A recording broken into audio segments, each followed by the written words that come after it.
Hello my friends, it's Kayla. A week or two ago, I asked you what type of book recommendations you were desperately in need of because I wanted to offer a video full of recommendations. And then a lot of the requests ended up being in the same vein. Something that is gripping, something immersive, something that will keep your attention, something that'll keep your brain busy. So I thought I would just theme the whole recommendation video around that. I know a lot of people are feeling in a bit of a reading slump.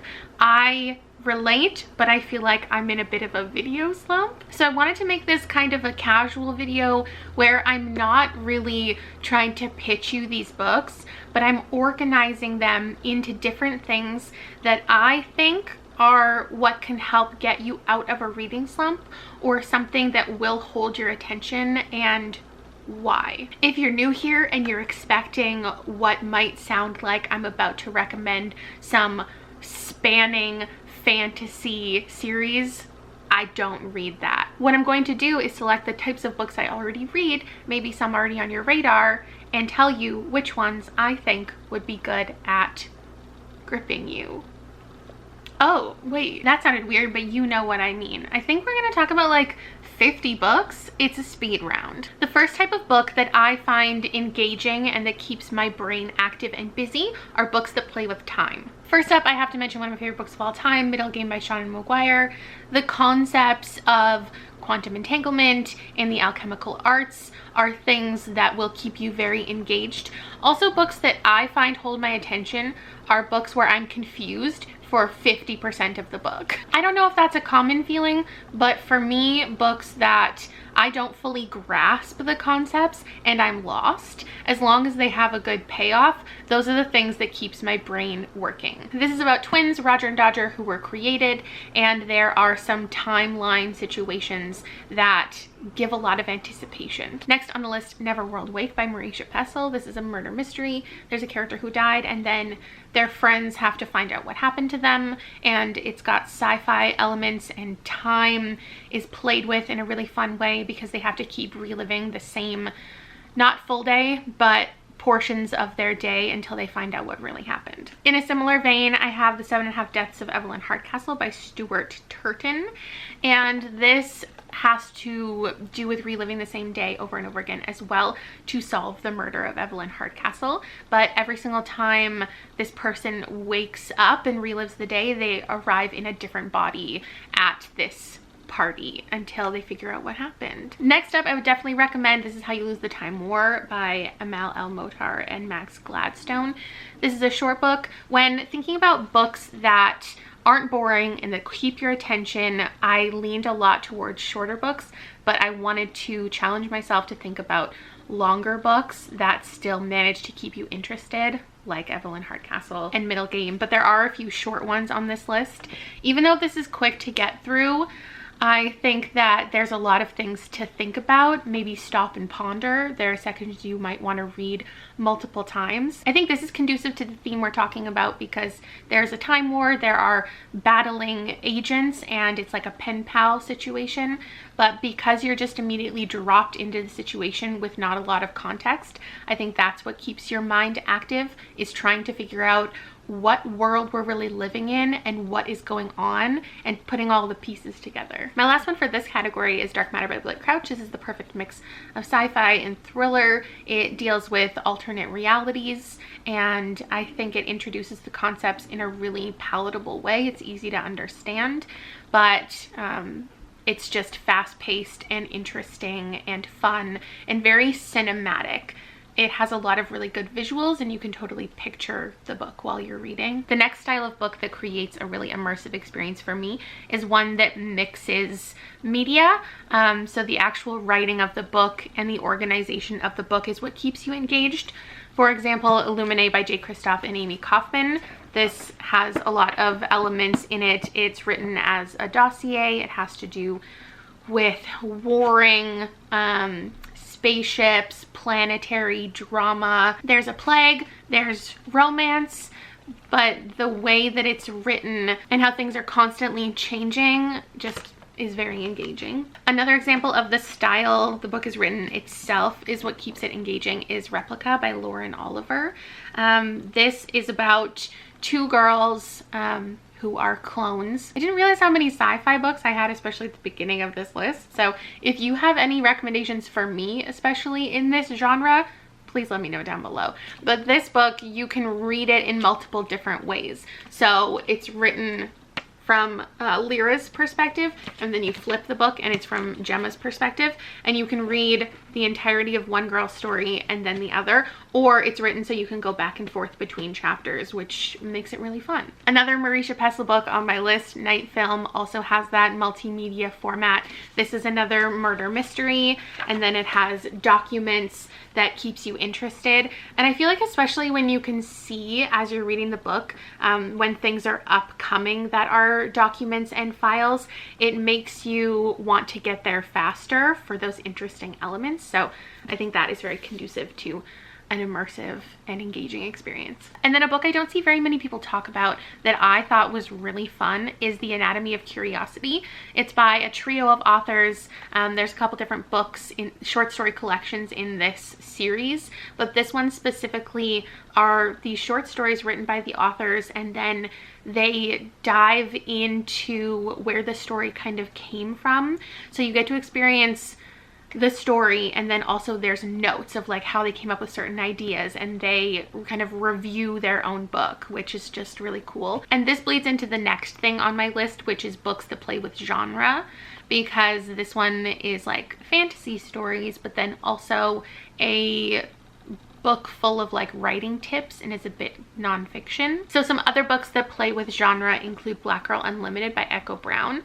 This is a mix of contemporary coming of age, part memoir because it's based on Echo Brown's own experience, and part fabulism because she is dealing with trauma and poverty and a lot of really difficult stuff. And then it's also really heavy metaphor and has to do with wizards and the magic she finds within herself.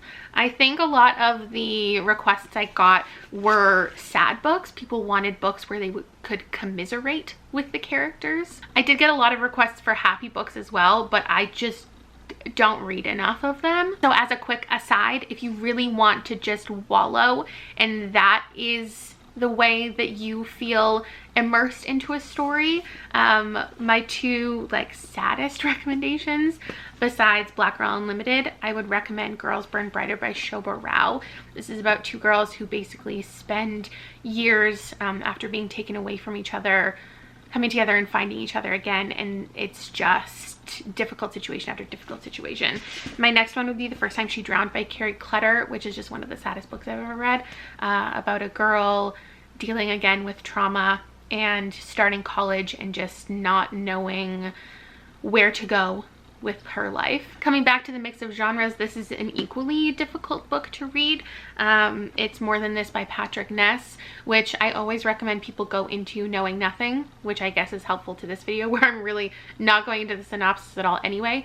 But there is a boy who drowns and he wakes up in this strange place, and the way that you think you know what's going on and then it switches like 3 to 4 different times throughout this book is what keeps it engaging and interesting. And the constant flipping of genres is super fun. And then I have to mention Slaughterhouse-Five by Kurt Vonnegut, which I think is one of the first times I experienced this melding of genres. It's like historical, it's a war story, but it also has aliens and time travel, and it's also a little autobiographical, and it's also satire. So it's horrifying and it's funny. And I think this is an engaging story because afterwards it's something that you might want to ponder about and will stick in your mind for a while. Next up, I want to talk about some nonfiction because I feel like sometimes nonfiction can feel dry, it can feel a little boring, and obviously any book on this list might be boring for someone, might be exciting for some, so it's like everyone has their own opinions anyway. When I'm in a reading slump, I don't necessarily reach for nonfiction,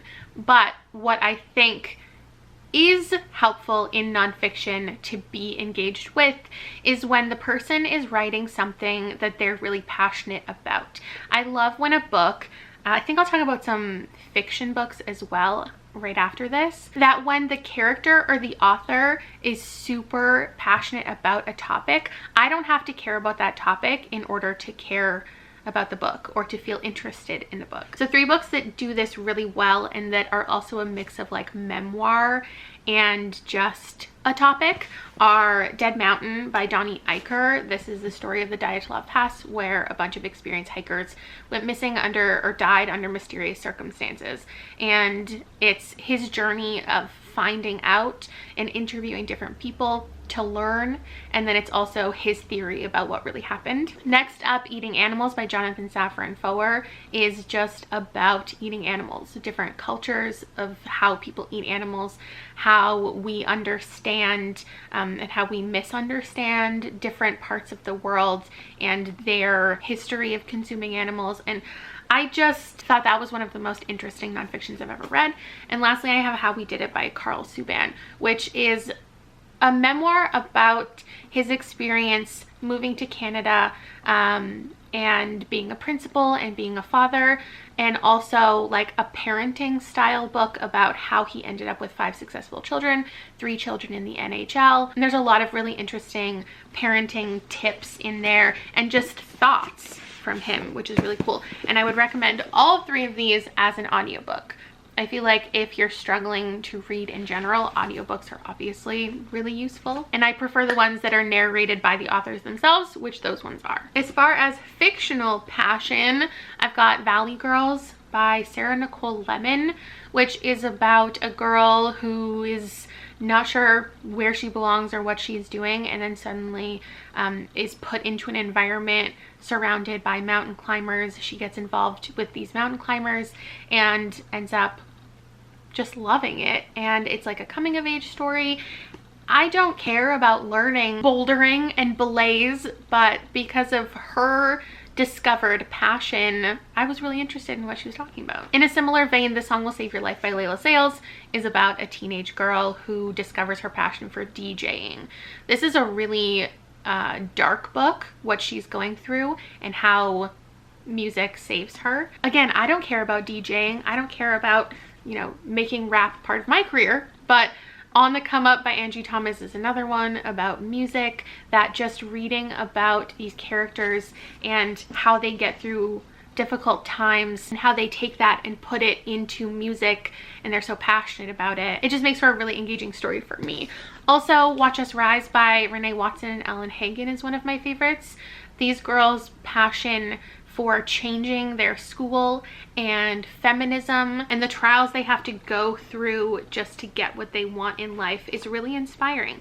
This also fits into the mixed media section because there are drawings in here, there are blog posts, I think there's some poetry, and I love a book that mixes just like interesting topics with topics that can actually teach you something. Oh, also still, since I can't stay away from sci-fi, The Martian by Andy Weir.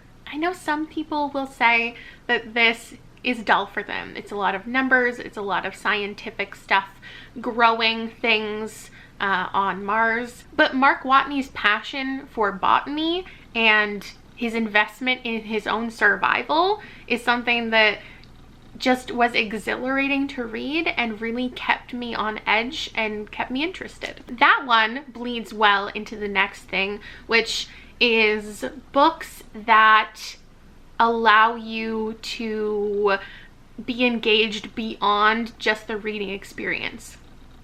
That was just a way of saying books that have adaptations. My favorite type of reading experience is when I know that a book has been adapted, is currently being adapted, or is about to be adapted, because it makes it more fun to imagine the characters in my head and fully picture the scenes, so then when I watch the movie I can compare and I can take my love of the book beyond into like more discussions and more enjoyment. So one of my top recommendations for this is Big Little Lies by Leanne Moriarty.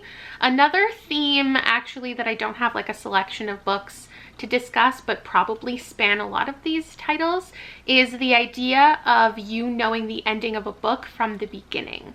I love books where first page you know there's a death, but then you don't know maybe who actually died or who is responsible is the more like traditional idea. And then throughout the book you get to learn and you get to theorize, and then you get the satisfying ending. So that's what happens in here. This is a story of a bunch of like moms and their kindergartners, but there is a death that happened always at the back of your mind. And then you have an entire mini-series, which is one of my favorite adaptations of all time, to watch afterwards and just take your love further. Another one is Tiny Pretty Things by Sona Charapatra and Danielle Clayton, which I read so long ago that I never really talk about, but I love this book. It's about elite ballerinas and this school. There's a lot of dark friendships and relationships and sabotage, and I haven't watched the adaptation yet, and I know it's gotten some mixed reviews, but this is also a series, so if you love the first one, I haven't continued on yet, and I know I need to. I have the second book and I need to complete it, but this alone, I just loved it for what it is. There's a little mystery, it's fun, it's intriguing, and also it has the element of like, I don't care about dance, but this book made me care because the characters cared. Also, one that just popped into my head is The Sky is Everywhere by Jandy Nelson, which is currently being adapted, and I just love following the cast reveals and building anticipation. I don't know if this is the most engaging book for everyone, but for me, it's a really interesting portrait of loss. A girl loses her sister and then is kind of deciding between these two boys, but there's a lot of depth to it. And I know I read it really fast. Jandy Nelson's books in general are really well formatted and keep your attention. Okay, my next style of book that I feel like is really good if you are struggling to complete books right now is a story with a really clearly defined structure that you know going in. I don't know how to describe that any better, but I do have some examples. So one of them is 10 Blind Dates by Ashley Elston. I did manage to think of a book that is lighter and fluffier. And the focus of this book is a girl who is being set up on 10 blind dates by all of her family members. It's really fun, it's cheesy and silly, and you already know going in that it's going to be divided up into 10 chapters essentially. So I feel like that can help encourage you to continue. If you just want to complete a book but you're really struggling to push through some more complex ideas or boring storyline, this type of book is really engaging. So my recommendation, if you're looking for a mystery, is 6 Stories by Matt Wesolowski. This has a podcast element, and there are 6 interviews throughout the story to find out who is responsible for this death.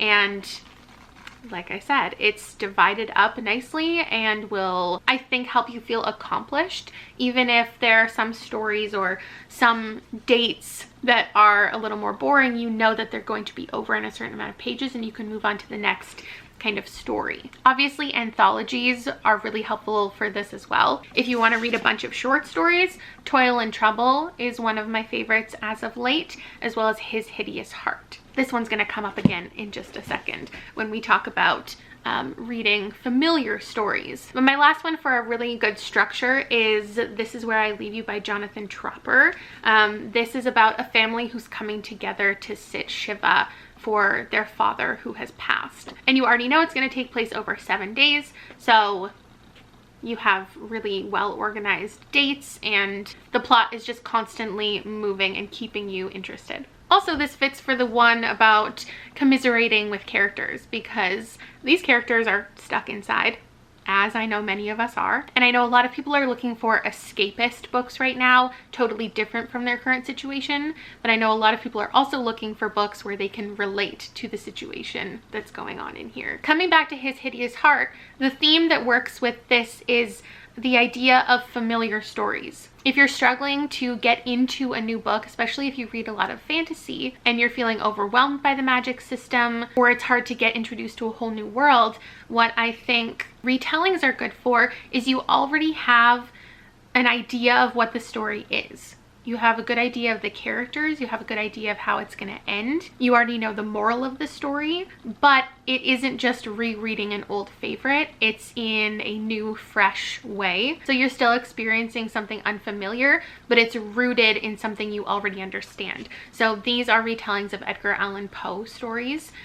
with the actual original stories in here, which is helpful. Another book I would recommend is The Afterlife of Holly Chase. This has the idea of playing with time as well, because this girl is a ghost of Christmas past and has to go and make people change their ways, and she has to succeed, so she has multiple chances to succeed at that. So if you're familiar with the story of Ebenezer Scrooge, then I think this will be a fun read for you. My next retelling is less fantasy, but it's Pride by E.B. Boy. This is a retelling of Pride and Prejudice. So again, if you're already familiar with the characters, it's easy to get into, but it introduces a lot of interesting themes as well, just in a more modern and timely setting. Another retelling I would recommend is A Blade So Black by L.L. McKinney. I think it's the only Alice's Adventures in Wonderland retelling I've ever read, but I love how it has the classic ideas of the story.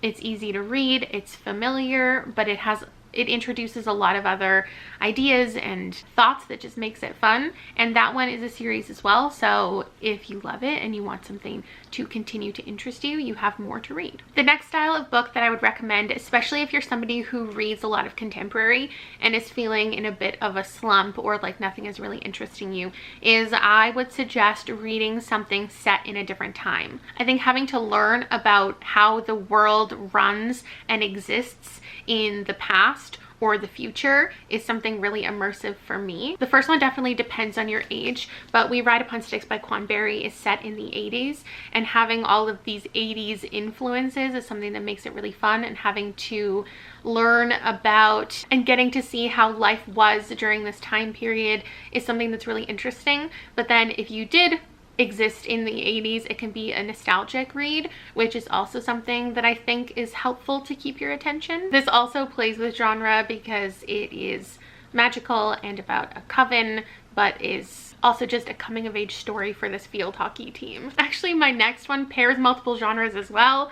I didn't realize that was going to be so prevalent here, but we're going way back to 1895 with A Great and Terrible Beauty by Libba Bray. This is the first book in a series. We've got historical fiction and fantasy playing off of each other, and getting to learn about life during the Victorian times is something that kept me very alert and constantly learning. So this is a top recommendation. And then completely switching it to future times. I mean, I talked about a lot of futuristic stories I feel like already, but I think The Seep by Channa Porter would also be a good one. I don't even remember when this is set, but it's this utopian alien influence, and it has some familiar themes of like current day, but also has a lot of really interesting societal commentary, a lot reflecting current society, but then a lot of just like weird futuristic situations. Okay, next category, a lot of previous books probably could have fit into, but I think that books with short chapters are really conducive to a fast-paced reading experience. So one of my recommendations is No Exit by Taylor Adams, which also insular stories I feel like are helpful to this because there's not a lot of distraction. It's just you're in the story, it's action-packed, you're following a small amount of characters. In this one, they're stranded at a rest stop, and the book is written over a very short time period, maybe like one day, and the time is put at the top of every chapter, so it's kind of like 24, how like every episode starts with that ticking clock, so it's like 12:01, and the time is just really real. However long it takes you to read that chapter, like that much time has passed, and it's a very, you just feel very in it. Next up, I have Midnight at the Electric by Jodi Lynn Anderson. This I think is written from 3 different perspectives, so multiple POVs is definitely helpful as well. But in this one, you're reading from different characters over 3 different timelines, and it all has to do with like space travel, but then she's reading journals from people in the 30s and 1919, and all the stories come together. And it's not the most action-packed, but because of the mix of the type of writing, I think it keeps you really engaged. Also, I would recommend Home Before Dark. I should have mentioned this earlier for the mixed media, because in Home Before Dark by Riley Sager, we're following a girl who is back at her childhood home where perhaps these ghost things happen. It's haunting, and every other chapter is portions of her father's book that he wrote as the reason why they ran away from this house years and years ago. And I think that's what keeps you going and keeps you interested and makes this a really fast read, because you're constantly finding out different things, but there's multiple like narration styles. Another one for multiple POVs and short chapters is the one by John Mars, of course. This is where there is this futuristic DNA ability to find out your one true match in life. The chapters are incredibly short, like 2 pages, and we're following a whole bunch of characters. I don't remember, maybe like 7 or 8 different characters and how they engage with the idea of finding their true love. Do they want to take the test? Did they take the test? How's it affecting their relationships? And there's lots of reveals. It's over the top, sci-fi. It's super fun. And then I would also recommend Dig by A.S. King. Similar, lots of POVs, short chapters. This is also one of those books that you will be confused for half of the book, and if that's something for you that makes you engaged with a story, then I highly recommend this. This has to do with a family of potato farmers. There are various estranged grandchildren. It mixes contemporary with surrealism. It has a lot of interesting things to say, and it's one of my all-time favorite books. And then I definitely do want to recommend some fantasy, because I feel like learning about new magic systems or just a different way of life is something that is interesting and engaging. Though I don't read high fantasy series, I want to recommend, of course, the Wayward Children series by Seanan McGuire, because it's one of my favorites. It's portal fantasy, and in each book you get to read about different children and the magical worlds that they go to. It's extremely interesting for me because it is a never-ending